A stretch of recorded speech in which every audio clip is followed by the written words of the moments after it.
জুতিৰে এখা চেনেললৈ মই মনিকা আপোনালোক সকলোকে আদৰণি জনাইছো। আশা কৰোঁ সকলোৱে ভালে আছে। আজি মই দুটা মিল্কশেকৰ ৰেচিপি আপোনালোকক বনাই দেখুৱাম। আগতে এই দুটা ৰেচিপি আপোনালোকক আগবঢ়াইছিলোঁ আৰু যেহেতু এইবাৰো বনালোঁ সেই গতিকে মই ভাবিলোঁ আপোনালোকৰ লগত শ্বেয়াৰ কৰোঁ। আৰু মোৰ বিশ্বাস এনেকুৱা সহজ ৰেচিপি এনেকুৱা বতৰত আপোনালোকে বনাই পৰিৱেশন কৰি নিশ্চয় ভাল পাব। গতিকে বলক পলম নকৰি বনাবলৈ আৰম্ভ কৰোঁ। প্ৰথমতে আমাক কল আৰু আম লাগিব।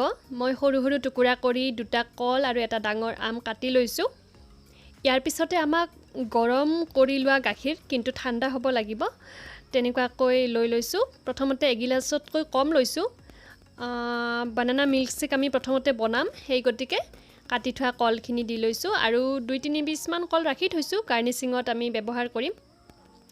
এতিয়া কলৰ কিমানখিনি মিঠা হয় সেই হিচাপে আপুনি চেনি দিব লাগিব। মই ইয়াতে 2 চামুচ চেনি দি লৈছোঁ। তাৰপিছত আইচ কিউব দিছোঁ। ঢাকনিখন বন্ধ কৰি এইখিনি বনাই ল'ম।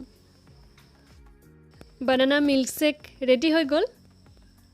এনেকুৱাকৈ আপুনি গৰমৰ দিনত হওক বা ঠাণ্ডাৰ দিনত হওক বনাই খাব পাৰে। মাত্ৰ ঠাণ্ডাৰ দিনত বনালে আইচ কিউব নিদিলে হ'ল, বহুতে টেষ্টি হয়।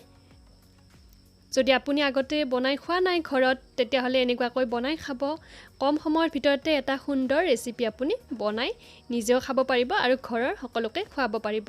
লগতে এই ৰেচিপিটো হেল্ডিও হয়। মই কল আৰু অকণমান খিচমিচ ওপৰত দি দিছোঁ। এতিয়া বনাবলৈ ওলাইছোঁ মেংগ' মিল্কশ্বেক। তাৰ কাৰণে মই পুনৰ গাখীৰ অকণমান লৈ লৈছোঁ আৰু কাটি থোৱা আমখিনি দি লৈছোঁ। এপিচ বা 2 পিচ সৰু সৰু টুকুৰা কৰি আম ৰাখি দিব। আইচ কিউব দি লৈছোঁ। ইয়াৰ পিছতে চেনি দি লৈছোঁ। আমৰ মিঠা অনুযায়ী চেনি আপুনি ব্যৱহাৰ কৰিব। মই 2 চামুচ চেনি দিছোঁ ইয়াতে। আৰু তাৰপিছত পুনৰ এইখিনি বনাই ল'ব। কম সময়ৰ ভিতৰতে আপুনি মেংগ' মিল্কশ্বেক ঘৰতে বনাই পৰিৱেশন কৰিব পাৰে। যদি ঘৰত এনেকুৱাকৈ বনোৱা নাই, এই আমৰ বতৰত এনেকুৱাকৈ এবাৰ বনাই চাব। ওপৰত কিচমিচ আৰু আম অকণমান দি লৈছোঁ। ৰেচিপি দুটা ট্ৰাই কৰিব আৰু মোক জনাব নাপাহৰিব যে আপোনালোকৰ কেনেকুৱা লাগিল। যদি আজিৰ ভিডিঅ'টো চাই আপোনালোকে ভাল পালে তেতিয়াহ'লে লাইক আৰু শ্বেয়াৰ কৰিব নাপাহৰিব। পুনৰ লগ পাম আন এটি নতুন ভিডিঅ'ৰ সৈতে। আজিলৈ আহিছোঁ।